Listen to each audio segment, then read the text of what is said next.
became a millionaire at 12. To expect everybody to have become a millionaire at 12 and learn money management and have a business manager at 12, to me just seems not realistic. Right. I started working 10, 15 years before most of my generation had their first job. And Right. this is like most, obviously some people different.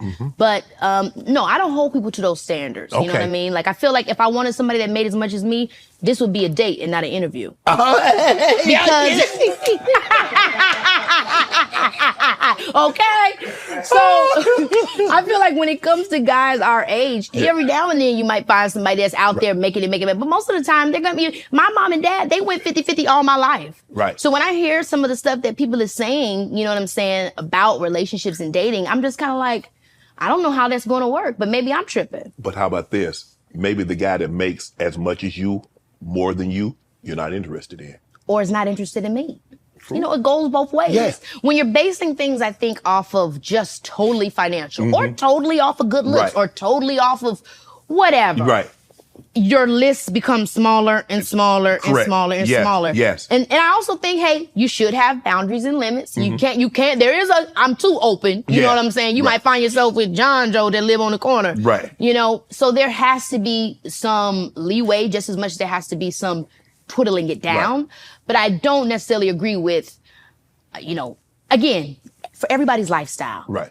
I don't need you to pay for everything for me. I actually prefer you to not to. I'll let you know when I would like for you to Right. spend something. We go half on something? We can go half on something possibly, you know, but I feel really like there's so much more that I would be looking forward to bring to the table than just what's in your pockets. I would look for you to provide things that I can't provide for myself. I think the thing is, for a man, looks are great, education is great, body, sex, whatever the female brings to the table, woman brings to the table. Yeah. What about peace? Can you bring a man peace? Because at the end of the day, if you don't bring him, no matter, at some point in time, it'll get so chaotic. I mean, I'm going to be real with you. That's what I want It you to do. depends on the day of the week. I don't know if I bring somebody peace all the time. God, You know, but I get, because who can? Come the hell on. Nobody is bringing nobody. You know, I'm being real. I'm somebody you could trust. Okay.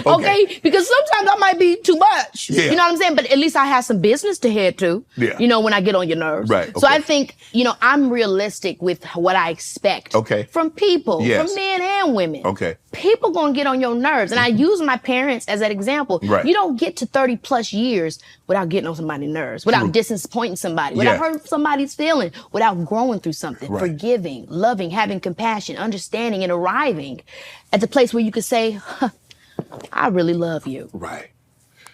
Kiki, when you have a disagreement, I remember the therapist told me this was like 30 years ago.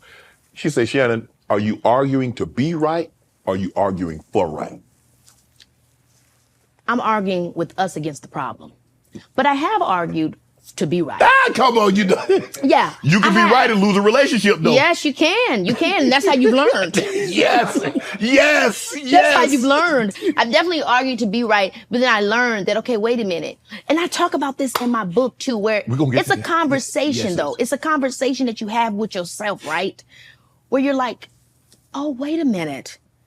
In order to be a we, I have to really act like a we. Mm-hmm. But sometimes you found yourself in relationships where you're still acting like a me. Mm-hmm.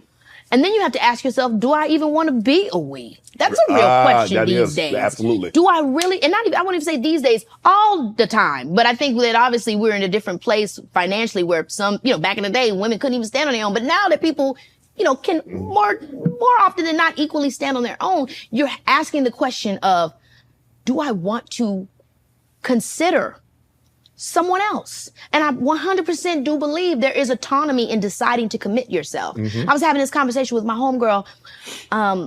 We were talking about how, like, you know what, girl, I think I actually have been quite non-committal.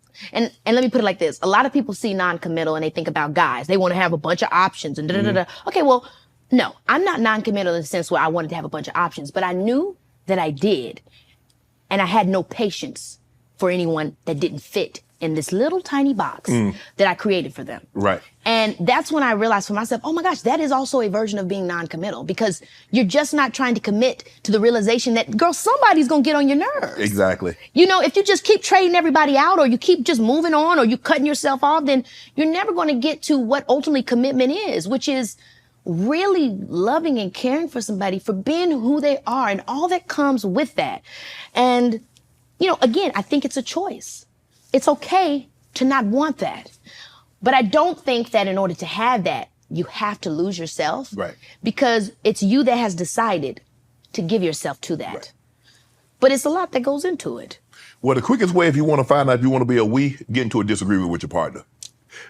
That's the surest and quickest way to find out if you want to be me or you want to be we. What has been your experience with that? I'm not sure of all your, if you've been married or if you are married. I have not. So you feel like you never found nobody that you felt like you wanted to get past that argument with? No. Damn, that was quick. No, it wasn't that. No, I didn't. I meant that, like, the only thing I've ever wanted to do was get my family out of the situation that we were in. And I always said if I had kids, I didn't want them to spend 1 minute in a life that I had, let alone a day. And so I was so focused on that. And sacrifice, I understood the greater the goal, the greater the sacrifice needed to achieve that goal.